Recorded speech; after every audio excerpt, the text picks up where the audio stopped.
So as you guys know in the channel, I go ahead and switch from device to device to device. I go from Surface Duo 1 to Surface Duo 2, a Galaxy Z Fold 3, an iPhone 13 Pro Max, and obviously my latest switch was a Galaxy S22 Ultra. Well, I decided, why not give this bad boy a try too? Now this right here is an iPad mini, the latest and greatest version of this device.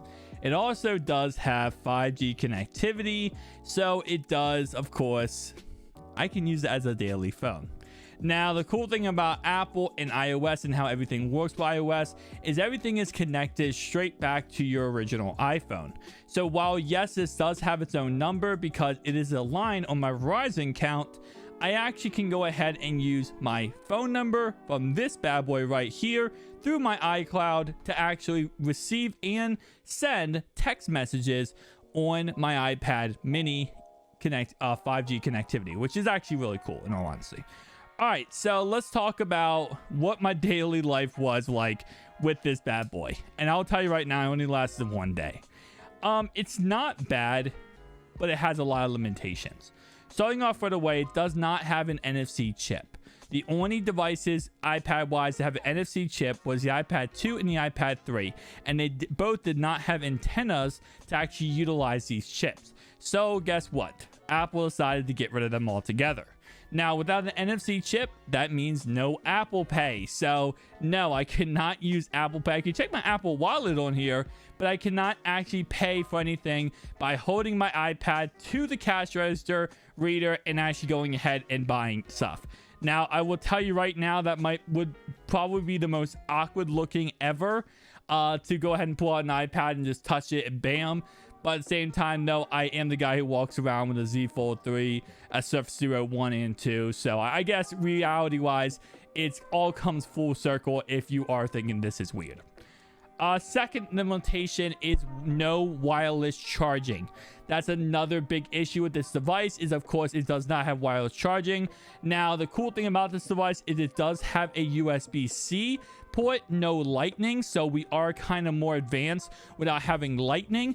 But other than that, there also is no facial recognition. It actually has a Touch ID right here in the right-hand corner of the device. Also, the volume rockers are up here. It's just a random side note. But other than that, this device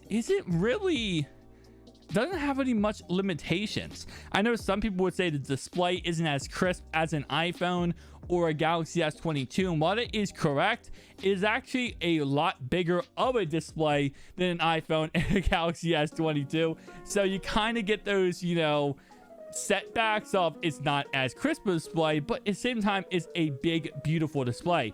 And of course, the 60 hertz, 120 hertz combo, I really don't care too much about. I mean, after using Galaxy S22 Ultra every single second for like about a month, I realized I do like the 120 hertz, but at the same time, it really, at the end of the day, when you're gaming or watching content, you're not really worrying about that at all. So, yeah. Also, the last limitation would be putting this bad boy in your pocket. But you know what? I do wear basketball shorts that have crazy big pockets, and you'd be surprised this bad boy does fit in there. I'm not saying I'm not looking weird when I walk around, but I'm using an iPad mini as my daily driver. All right. If I think I'm looking too weird, I don't think I would do that, but I'm a tech YouTuber, so that's how we do it. So let's go ahead and talk about daily life with this bad boy. So battery life, absolutely amazing. I was really kind of hesitant about battery life because it is using 5G. Obviously, all the stuff going on in the background. I actually went to work yesterday when I went ahead and used this. So I was at work all day. I was going ahead and watching YouTube videos on my breaks, was gaming on my breaks, was going ahead and really trying to maximize every single possible usage of this device. And the battery life right now, it's 12 a.m., is at 41%. 41% after all day of use.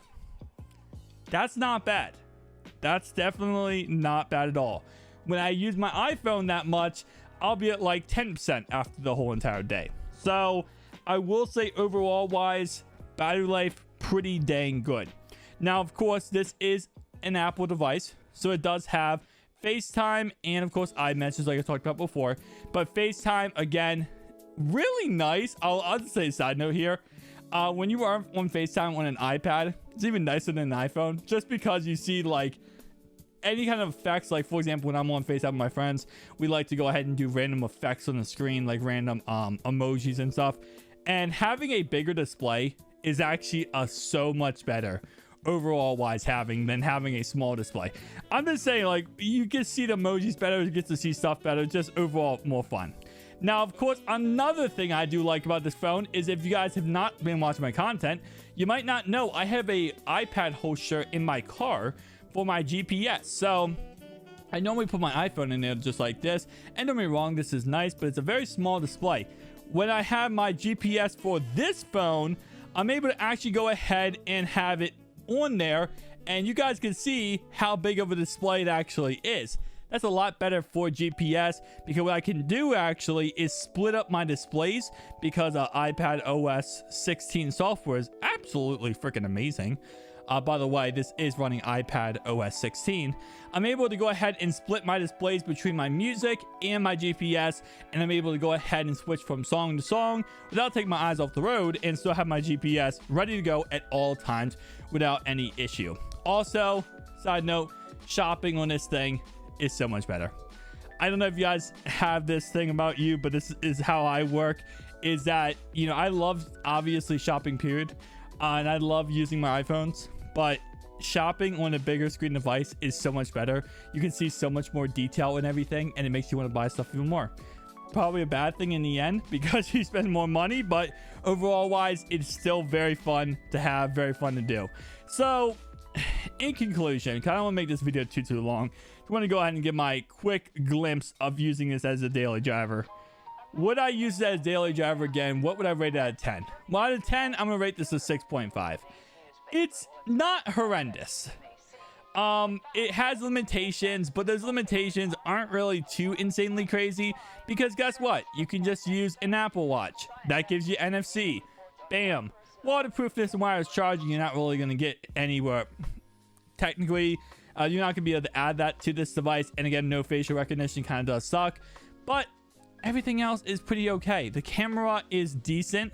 It's serviceable. I didn't really mention camera because I didn't really use the camera. But the camera is not bad at all. It definitely has... It's not perfect, but it definitely isn't a limitation in my opinion.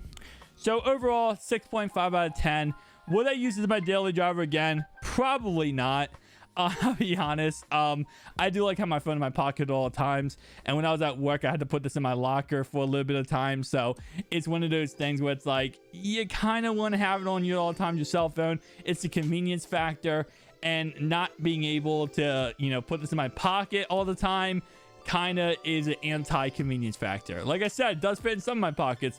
Doesn't fit in my work pockets, because I kind of wear khakis. That's what I'm trying to say. And khakis do not fit this device. Thank you guys for watching. If you guys enjoyed this video, the likes, comment down below. See you guys next one. Peace out.